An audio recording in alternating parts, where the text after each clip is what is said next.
Rasul salam alaika, ya Habib salam alaika, salawatullah alaika, Allah ya Nabi salam alaika,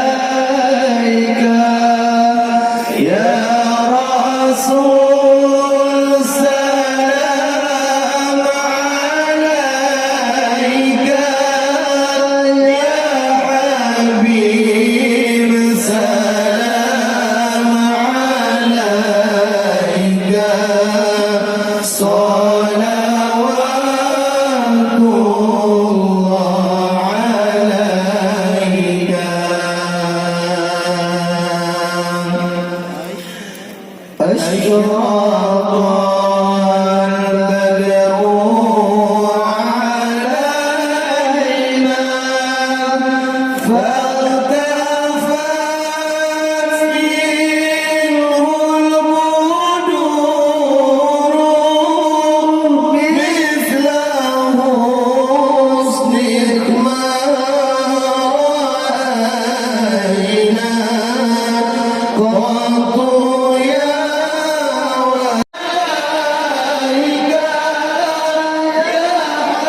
حبيب سلام عليك، صلوات الله عليك. أنت شمس أنت بدر أنت نور فوق نوري، أنت يسر وغالي، أنت مصباح السرور، الله يا نبي سلام عليك، يا رسول سلام عليك، يا Ormas Islam termasuk pemerintah yang sedang menyelamatkan milenial anak bangsa di dalam menghadapi narkoba. Mereka kurang dapat memahami bahwa untuk mengantisipasi atau mencegah yang demikian itu adalah hanya dengan jalan keimanan dan dengan berzikir kepada Allah Subhanahu wa taala. Maka kami dari Majelis Pengkajian Tauhid Tasawuf pernah menuduh yang macam-macam karena ditakuti kemarahan Allah dan juga kemarahan Rasulullah akan menimpa kepada mereka yang menghina dan menuduh yang macam-macam. Bahkan ada yang menuduh mengkafirkan, memurtadkan, menyesatkan dan lainnya. Karena ilmu tauhid tasawuf yang mereka ajarkan, yang merupakan ajaran ketasawufan dan kesufian ini adalah ilmu yang hak, maka rugi dan berbahaya bagi orang yang menentangnya, baik itu dari pemerintah dan juga dari ulama. Tersentuh rakyat Aceh semuanya dan umumnya rakyat Indonesia.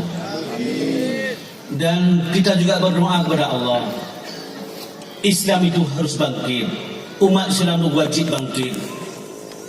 Kebangkitan Islam bukan untuk menghancurkan umat-umat yang lain, namun untuk hidup bersanding dengan agama-agama lain dalam rangka memperkokoh, memperkuat stamina Indonesia, yaitu negara kesatuan Republik Indonesia yang sangat kita cintai ini, yang berdasarkan Pancasila yang tertuang dalam Undang-Undang Dasar 1945.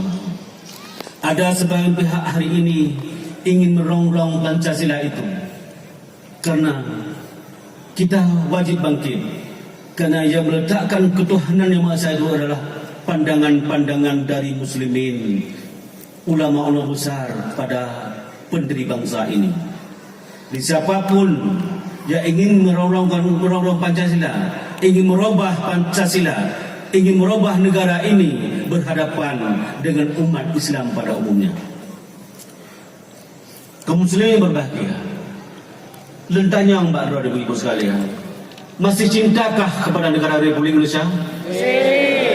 Masih sayang kepada negara Republik Indonesia? Masih sayang kepada Pancasila?